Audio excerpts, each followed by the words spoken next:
Let's begin with marketing. What is marketing? Essentially, marketing is about creating, communicating, and delivering value. It's a broad definition, but in essence, that's what marketing is. We're going to create value, we're going to communicate information about the value, so what is the value that we add, and then we have to deliver on that promise. So it can't be smoke and mirrors. If we say that the value that we provide is high quality, then we have to deliver a product to the marketplace that provides high quality. We said that the brand is what's wrapped around the product, and that brand is what contains the value. That's how we communicate the value for the product.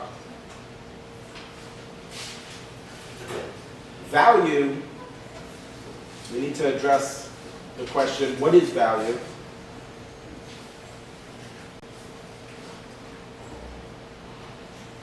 Value is a function of three things: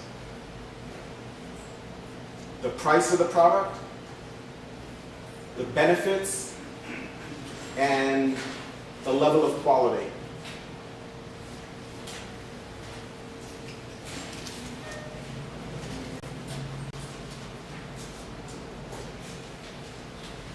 So in order for something to be a good value, it doesn't mean that it's cheap or inexpensive.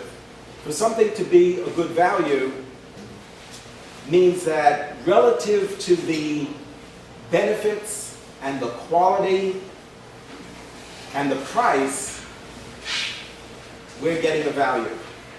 So something could be very expensive. We might be buying a product that's, let's say, $5,000.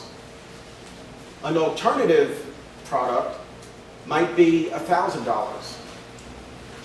In that situation, we still might be in a position to say that the $5,000 product is a better value, even though it's not the least expensive, but it has the best bundle of and combination of quality, the features and benefits, and the price that we're paying. So if we get a very high quality product and the price is expensive, but the product also has a lot of features and benefits, then that's okay. It's a good value. So it's not that the product, when we think about value, it's not that the product is inexpensive. It could be if the product is inexpensive and we have a lot of benefits, a lot of features with the product, and a very high quality, then it very well could be a good value. But it's not just that it's inexpensive. It could be an expensive product, but it has a lot of benefits, a very high quality. You get what you pay for.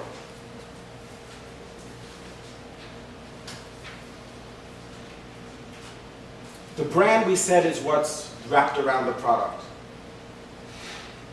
The brand is what communicates the value. It's what distinguishes one product from another product in the category. Because in a given category, all products have the same generic functionality, which means that, for example, all cars provide transportation. All air conditioners provide cooling. What makes those products unique is the brand.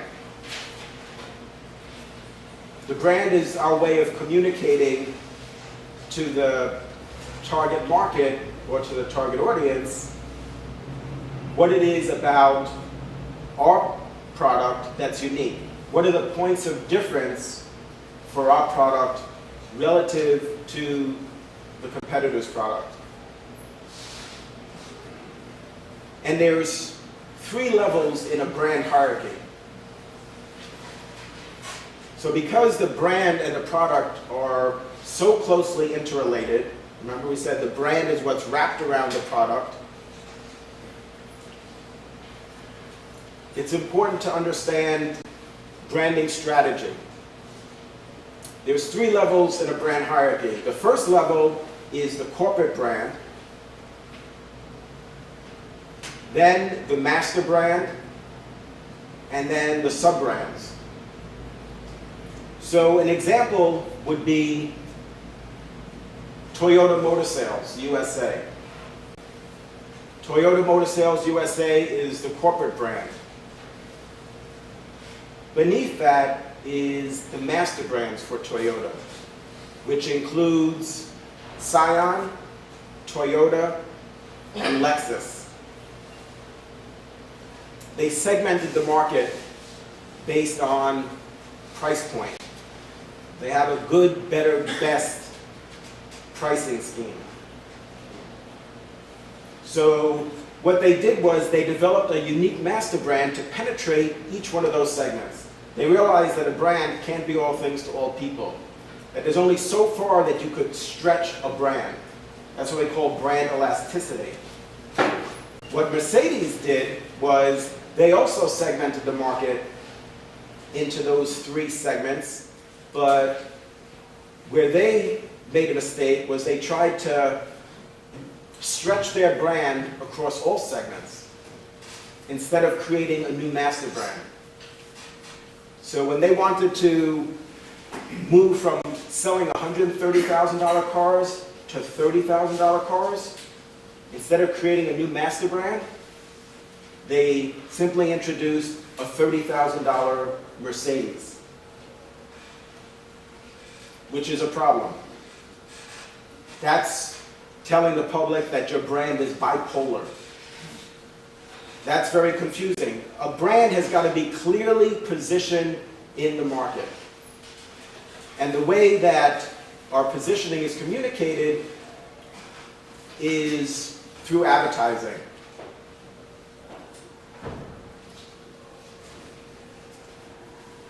Our advertising tells the target audience what makes our product unique from the competitors. There's a difference between the target market and the target audience. The target market is who we want to buy our product. So for example, that might be all males. Whereas the target audience is only who we're trying to reach with our advertising. Does that make sense? Do you see the difference? Go ahead, Constantine.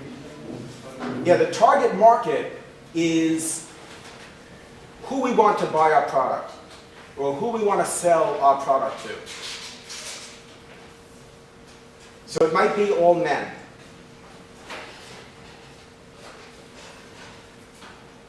Generally, the target audience is a subset of the target market. The target audience, let's say, for example, in this case was men between the ages of 18 and 25. But we'll have multiple target audiences. So we'll have a target audience from 18 to 25 and 26 to 34 and 35 to 44 and 45 to 54 and 55 to 64. So we're recognizing that the target audience is unique, that they're going to respond to our advertising in a unique way. Now think about it. If you're between the ages of 18 and 25, are you going to want to see a commercial that was really designed, that was really created with a man that's 55 years old? Right? You don't want to see some fat, bald guy, right, trying to sell you shavers. Right? You want to see a young, handsome, muscular, college jock, right? that's